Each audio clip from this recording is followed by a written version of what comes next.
गीता में श्री कृष्ण ने बुद्धिमान व्यक्ति की पहचान बताई है।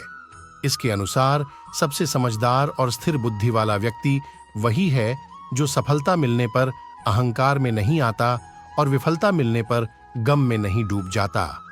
श्री कृष्ण कहते हैं कि केवल डरपोक और कमजोर ही चीजों को भाग्य पर छोड़ते हैं, लेकिन जो मजबूत और खुद पर भरोसा करने वाले होते हैं वे कभी भी नियति या भाग्य पर निर्भर नहीं करते। गीता के अनुसार सिर्फ दिखावे के लिए अच्छा मत बनो। वो परमात्मा आपको बाहर से नहीं बल्कि भीतर से भी जानता है, इसलिए कोई भी बदलाव पूरी तरह से स्वयं के लिए होना चाहिए। आप खुश हैं या दुखी, यह दोनों आपके विचारों पर निर्भर है। अगर आप प्रसन्न रहना चाहते हैं तो आप हर हाल में प्रसन्न ही रहेंगे। अगर आप अपने मन में बार बार नकारात्मक विचार लाएंगे तो आप दुखी ही होंगे। विचार ही हर व्यक्ति का शत्रु और मित्र होता है।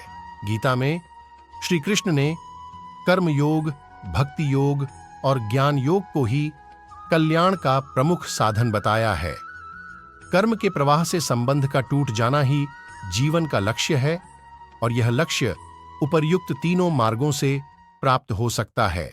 शांति से भी दुखों का अंत हो जाता है और शांत चित्त मनुष्य की बुद्धि शीघ्र ही स्थिर होकर परमात्मा से युक्त हो जाती है। क्यों व्यर्थ की चिंता करते हो? किससे व्यर्थ में डरते हो? कौन तुम्हें मार सकता है? आत्मा ना पैदा होती है न मरती है, हर काम का फल मिलता है। इस जीवन में ना कुछ खोता है ना व्यर्थ होता है। विषयों का चिंतन करने से विषयों की आसक्ति होती है, आसक्ति से इच्छा उत्पन्न होती है और इच्छा से क्रोध होता है, क्रोध से सम्मोहन और अविवेक उत्पन्न होता है। संयम का प्रयत्न करते हुए ज्ञानी मनुष्य के मन को भी चंचल इंद्रियां बलपूर्वक हर लेती हैं। जिसकी इंद्रियां वश में होती हैं उसकी बुद्धि स्थिर होती है। जो भी मनुष्य अपने जीवन आध्यात्मिक ज्ञान के चरणों के लिए दृढ़ संकल्प में स्थिर है वह सामान्य रूप से संकटों के आक्रमण को सहन कर सकते हैं और निश्चित रूप से खुशियां और मुक्ति पाने के पात्र हैं। जब तुम्हारी बुद्धि मोहरूपी दलदल को पार कर जाएगी उस समय तुम शास्त्र से सुने गए और सुनने योग्य वस्तुओं से भी वैराग्य प्राप्त करोगे। केवल कर्म करना ही मनुष्य के वश में है, कर्म फल नहीं। इसलिए तुम कर्म फल की आसक्ति में ना फंसो तथा कर्म का त्याग भी ना करो। सुख दुख, लाभ हानि और जीत हार की चिंता ना करके मनुष्य को अपनी शक्ति के अनुसार कर्तव्य कर्म करना चाहिए। ऐसे भाव से कर्म करने पर मनुष्य को पाप नहीं लगता।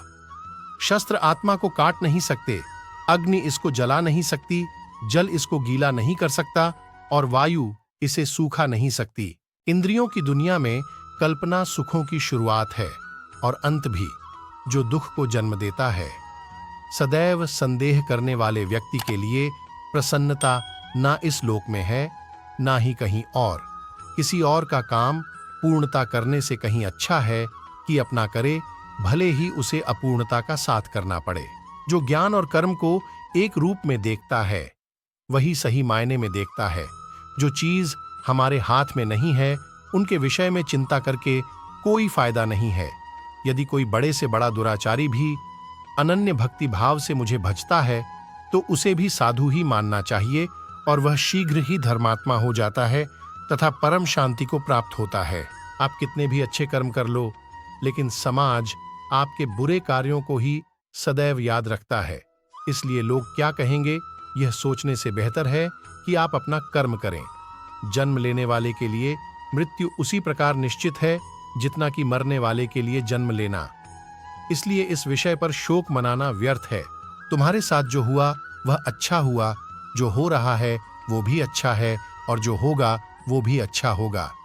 गीता के अनुसार जिंदगी में हम कितने सही हैं और कितने गलत हैं यह केवल दो लोग जानते हैं, एक परमात्मा और दूसरी हमारी अंतरात्मा।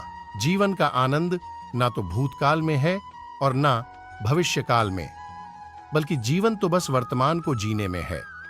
जब तक शरीर है तब तक कमजोरियां तो रहेगी ही, इसलिए कमजोरियों की चिंता छोड़ो और जो सही कर्म है उस पर अपना ध्यान लगाओ। अर्जुन, तुम भला क्यों रोते हो? तुमने जो खोया क्या वह तुमने पैदा किया था? आज जो तुम्हारा है वह कल किसी और का होगा, क्योंकि परिवर्तन ही संसार का नियम है। किसी का अच्छा ना कर सको तो बुरा भी मत करना, क्योंकि दुनिया कमजोर है, लेकिन दुनिया बनाने वाला नहीं। यदि कोई व्यक्ति विश्वास के साथ इच्छित वस्तु को लेकर नित्य चिंतन करता है तो वह जो चाहे वह बन सकता है। जो मनुष्य फल की इच्छा का त्याग करके केवल कर्म पर ध्यान देता है वह अवश्य ही जीवन में सफल होता है। कोई भी इंसान जन्म से नहीं बल्कि अपने कर्मों से महान